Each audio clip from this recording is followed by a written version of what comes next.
marketplace. I think Microsoft actually has level 1 support, level 1 and level 2 support, even for Red Hat stuff.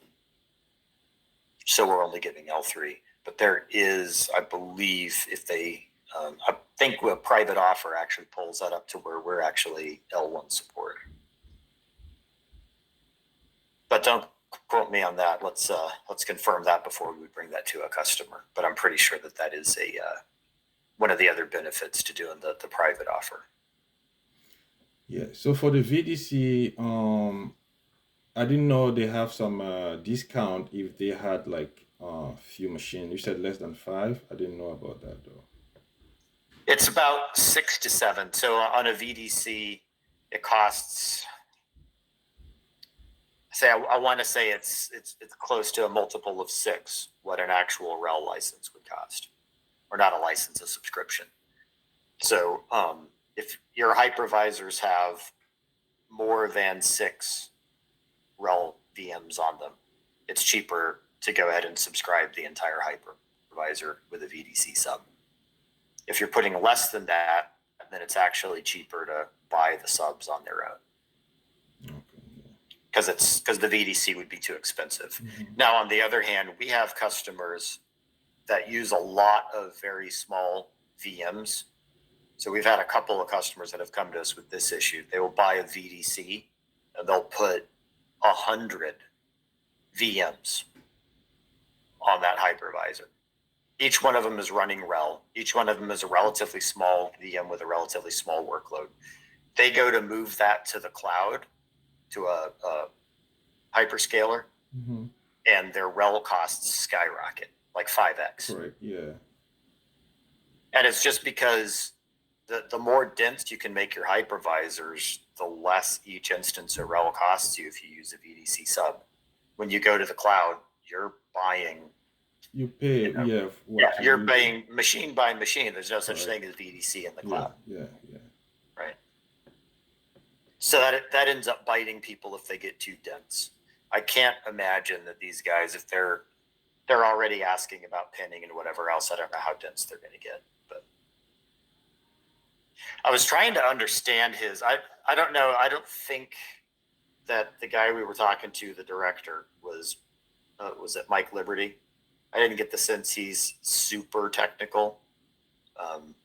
Just because anyone who's worked with satellite in a virtual environment has worked with VirtWho, and they just know it. Like, it's automatic. And the fact that he was kind of, what's that? How do I know that? Yeah.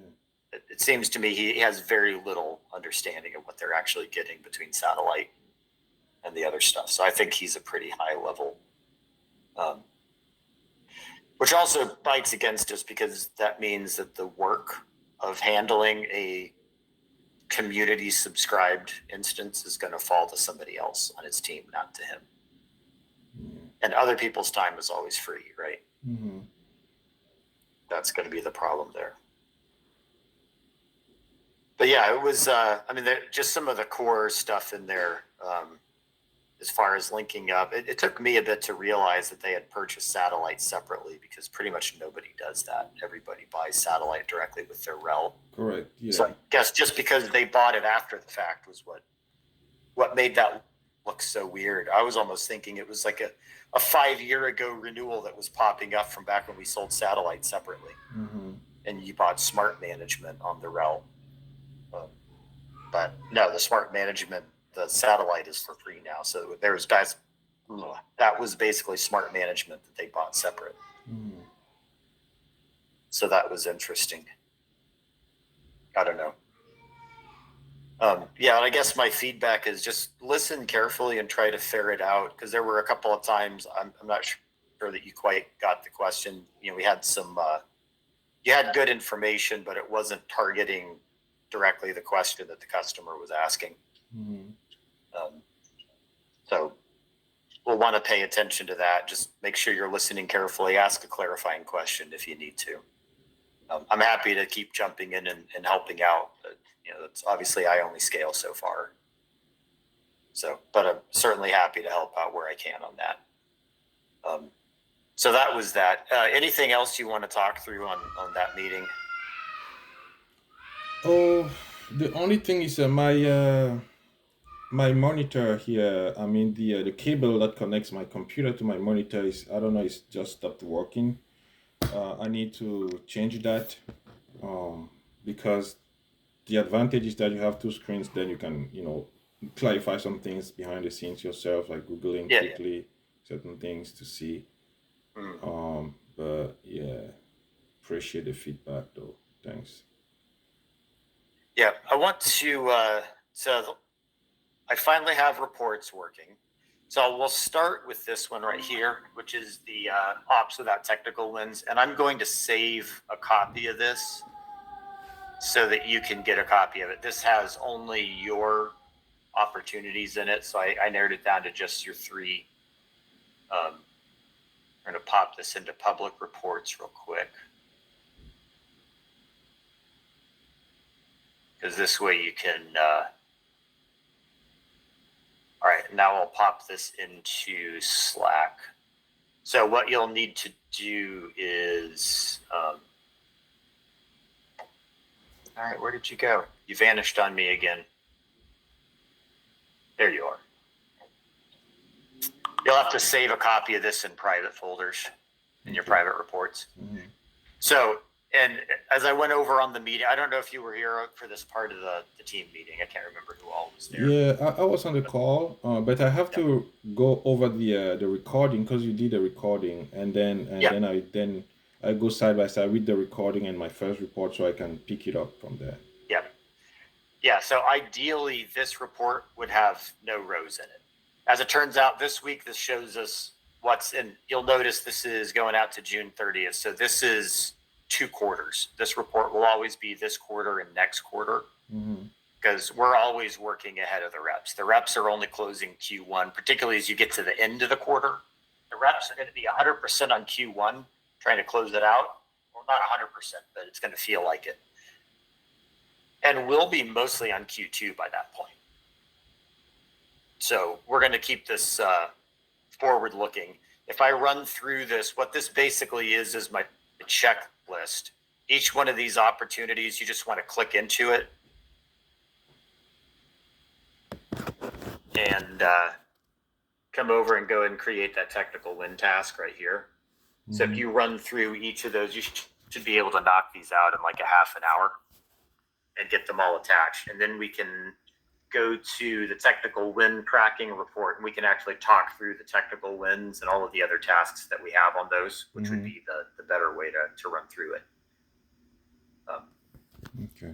And that way, as I'm pointing out to everybody, right, if I've got technical win tasks out there and I'm logging activity against that, it becomes a lot easier for me to explain up the chain what all we're doing, so that we don't get any extra scrutiny or any kind of questions. What's the team doing? Are you guys doing any workshops? What's your, do we have too many people working here? Blah, blah, blah, blah, blah. I can go in and justify what everybody is working on, where all the activity is, by running through those tasks. So it is important from a hygiene standpoint to keep that running. Helps me keep people out of your hair so that you guys can go and work with customers and sell. Okay. Does that make sense? Yeah. Makes sense. Yeah. So I do want to. I'm going to come back. I'm setting a goal for us all by end of day Thursday. Say it should only take a half an hour or so. If you don't know what the technical win plan looks like, just say you don't know yet, and we'll talk through it. Okay. Something that's not coming up until June 30th, we've got some time to figure that out. Some of these things that are closing like end of February here, we're going to want to go, like this inventory locator service. She's on PTO still, right? How dare she go and get married? What was she thinking, right? we're gonna have to probably get onto that one and figure out that's training, so it's not going to be a big deal. Rosa for Hearst here, that's coming up soon. We're going to want to get an idea what our plan is on that one and cement it. Right. So any of these that are coming up here, a Centos, Terrell, we're going to want to figure that one out here pretty quick. So we want to prioritize on the tech win plans, those that are coming up shortly. The other ones, if I don't know what the plan is, that's fine. Just document that we don't know what it is. And we'll just keep an eye on that as we go. Yes, some of those Right. accounts I haven't had a discussion or a meeting with them yet. Yep. So And that's fine if we just document that. And then we can go through them. The idea is that every week, if I haven't talked to them and that due date's getting closer and closer, it's going to end up kind of becoming a red flag, right? Or quadrant 2 proactive is going to turn into the quadrant 1 emergency kind of stuff. So we can use that to prioritize and make sure that we're not forgetting to reach out to anybody. So that is one of the administrative, I guess, not really a fire drill, but one of the things I want to make sure that we focus on this week. Does that make sense what you need to do? Do you have the document that explains the technical win plan and tracking? yeah, so as I said, you broke it down very well last time. I just have to get to the recording. Yeah. I think it was like a 30 minutes or so. I can't remember. So with that, I should be good. In case I miss anything, I should be good. Okay. The other one that's going to come up is going to be on the account plans. So Kelsey doesn't have one in here. Let's look at a different rep. Let's look at Subaru. Does Eric have one for Subaru? Nope. All right, somebody's got to have. So we're a little bit at the mercy of our reps here. No account plan for them either. Tapestry. I thought there was one. Golly. All right, we're having a little bit of a challenge here finding, because the reps, their account plans, here we go. The reps account plans are due end of March, which is going to be interesting. Mm-hmm. So as of right now, most of these, so the scorecard is skewed because a lot of this stuff gets automatically populated, so it's not really fully done. But what we need to focus on here, there are a lot of these things that we can contribute towards. Mm-hmm. We have to do the technical landscape is 100% the account essays. This is what are they doing on each of these. If you have any questions like what is DevOps, you can just click here and it'll explain what they're looking for. But we're going to want to go in and document. If I don't know what they're using for IT automation and management, we just document I don't know, and I'm working to get a meeting with their director of operations or whatever. Mm-hmm. Any of the stuff that we don't know, we just document that we don't know it. So we don't leave it unanswered, but we do document that it's not known.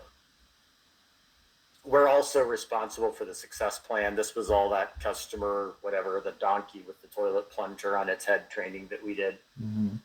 Yes. Just where did they come up with that logo? I don't know. Document the customer's top business initiatives. That happens another spot of the plan, so ignore that one, right? We'll just go in and log all of these as yes, no questions. What's really important to me and kind of where I'm working with Tom as well, to try to come up with some documentation standards. When I create an initiative, this is a customer initiative. Mm-hmm. Timing is like which year. This could be this year. It could be 3 years from now. I want to document exactly what the customer is doing with that initiative. Success metrics, if we know them, are great, but I really want to document everything that I know about what that customer is doing with the initiative. And then in the description, we also want to document which of our sales plays and sales tactics could possibly relate to that customer initiative. And that way, when I'm going to do my research prior to a customer meeting, I can look in here and understand they have multiple initiatives that could potentially relate to event-driven automation. It's probably time to come and say, hey, these are the initiatives that we know about.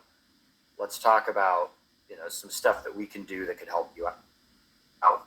And I'm not just trying to sell them Ansible. I'm specifically talking about where their problems are and what we can do consulting. So that's going to be a big part of what we document inside of the initiatives as well. Initiatives are going to be the whole team, but that is one that it's expected that we'll be, as the account essays, will be contributing relatively heavily to. So this is going to be more time consuming. The technical win tasks, we're talking, 30 minutes to an hour.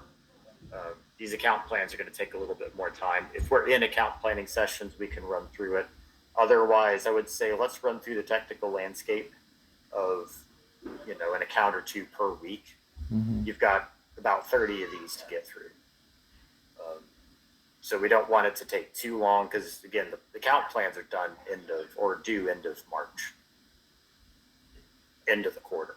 So everything that we can have done by then, we want to have done. And I don't want to, end of last week of March, we're trying to close out the quarter, but we're also trying not to get in trouble for having incomplete account plans and spending a lot of time on this. So let's try to make sure that you're blocking time every week to chip these out.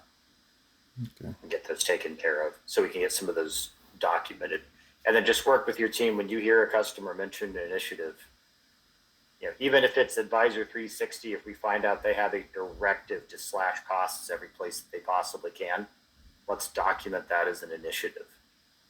I'm not saying that we should do that right now. We need to get confirmation from them. But if we get that confirmation, we'll document it because guess what? We can help them cut cost. There's things that we can do to help out.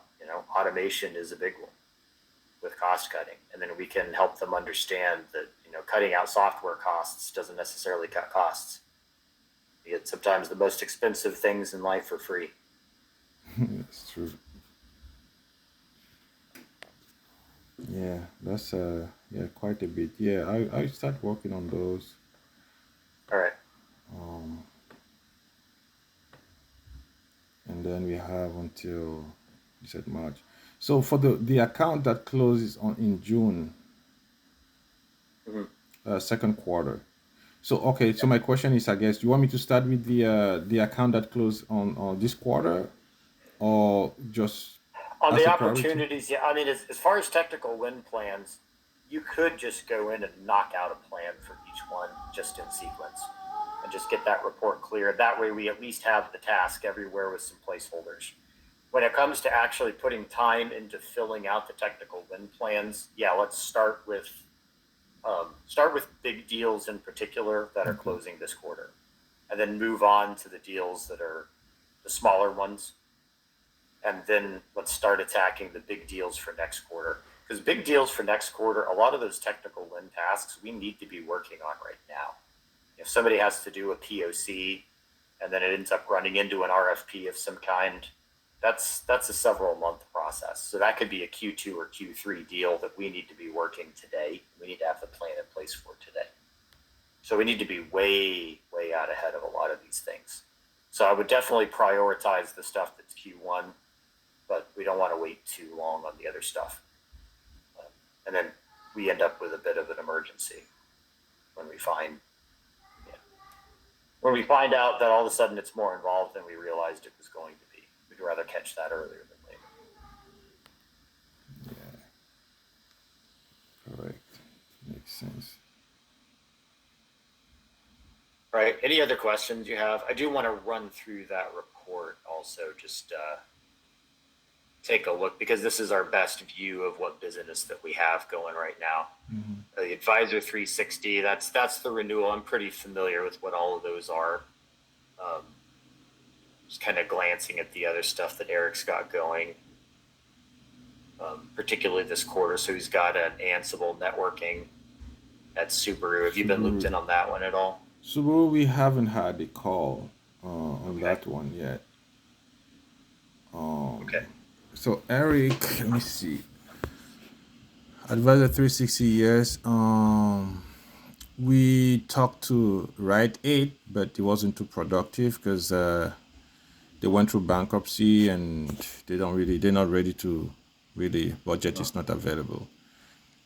Yeah, I don't even see any opportunities for them on here. Yeah, It might it's be not this on is there. too small. Correct, yeah.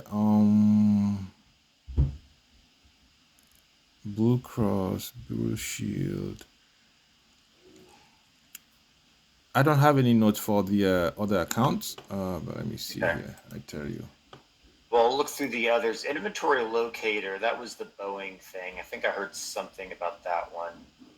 Where is my call? Which one? The inventory locator service. That's for training. There was a Training. different one that we were talking with them about. Tapestry, I've been looped in a few Kelsey, things. yes. FanDuel, I think the last we heard was that they're pretty much. Well, FanDuel was the one that was using OpenStack, right? And they dumped all of that to go to the cloud. Correct. So there's a few in there. Kelsey's got a lot of stuff in here. Yeah, Pico, yeah. Tapestry. And then Sean, where was Mercury? So we Independent. talked about Mercury last week quite a bit. Yes, we did. Independent Health, IHA also. Yeah. We were supposed to. Yeah, I had a note to watch for an upcoming meeting on that one. Correct. They should reschedule the meeting for that one. Mercury. There's an opportunity there.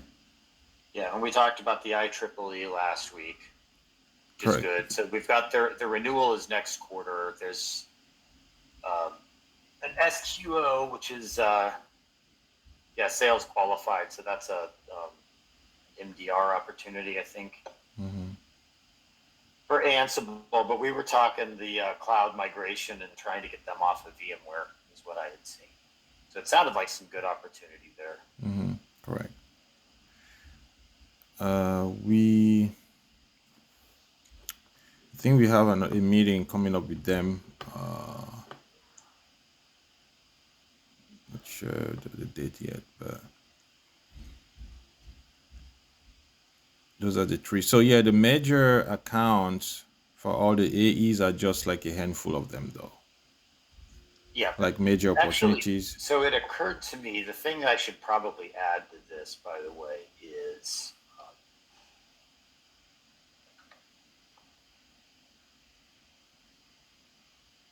the opportunity stage.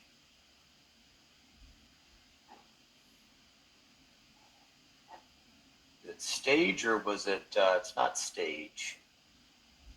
It's a stage is there, but it's,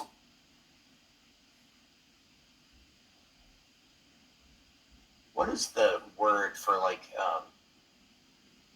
trying to remember in Salesforce. Like a status or something? Yeah, like for the pipeline forecast okay. category, that's what it is. So if I drag forecast category in here, there we go. That'll help us out a little bit, because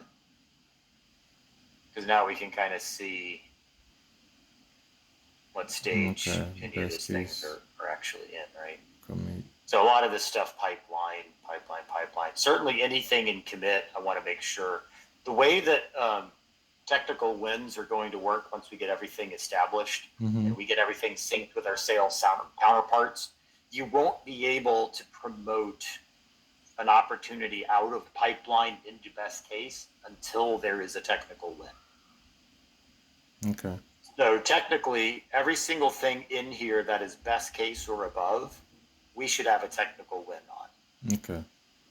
Right. So on this case where they want the extra nodes of Ansible, that is probably defensible because they're using Ansible. They've stated that they want more. They know what they're going to use the other 100 nodes for. That's great. Right. The renewal the renewal is in commit, which is standard for a renewal, right? The catch is I can't mark this. So this is going to be an exception when we're talking renewals. I can't mark it as a technical win on a renewal until I know what the counts are, like how much of everything they're buying. So we don't have a technical win on the Advisor 360 renewal at this point because we haven't confirmed counts and we haven't gone back and confirmed that they're actually using what they're going to buy and done our best case at preserving and expanding. We have to do that. So that one would not be marked as technical win at this point, as far as what I heard. So if we renew an account, does that count as a technical win? If we renew go through. So in order to get the technical win, I have to know what counts they're renewing. So after we've confirmed, yes, they're going to buy how many VDC subs, how many regular subs, how many nodes of Ansible. After we've confirmed the counts, I can mark it as a tech win. Okay. That's for an at par renewal. If there's any cross sell upsell, obviously the cross sell upsell, we have to have won that business as well. Technically, the technical decision makers say we want it. You can still have the procurement budget people come back and say no, but the technical people want to buy it. We have a technical win. Okay. Sounds good. All right. Yeah, I started working on those. Okay. I have a call with Tapestry at 3. Okay. I need to prep for that call. Yep. We're I trying think I've hit everything that I needed to hit this week. I was just going to follow up if you had any other questions or anything else I can help you out with. And otherwise, I'll let you go prep for that call. Yeah, we're trying to get them to buy Rosa, to get to Rosa. Yeah. So we'll see what they say. Sounds good. All right. All right. Well, go answer their questions. All right. Thanks. And I'll talk to you soon. Let me know how that works out too. Okay. Yeah, sure. I will. All right. See you. Bye. Bye.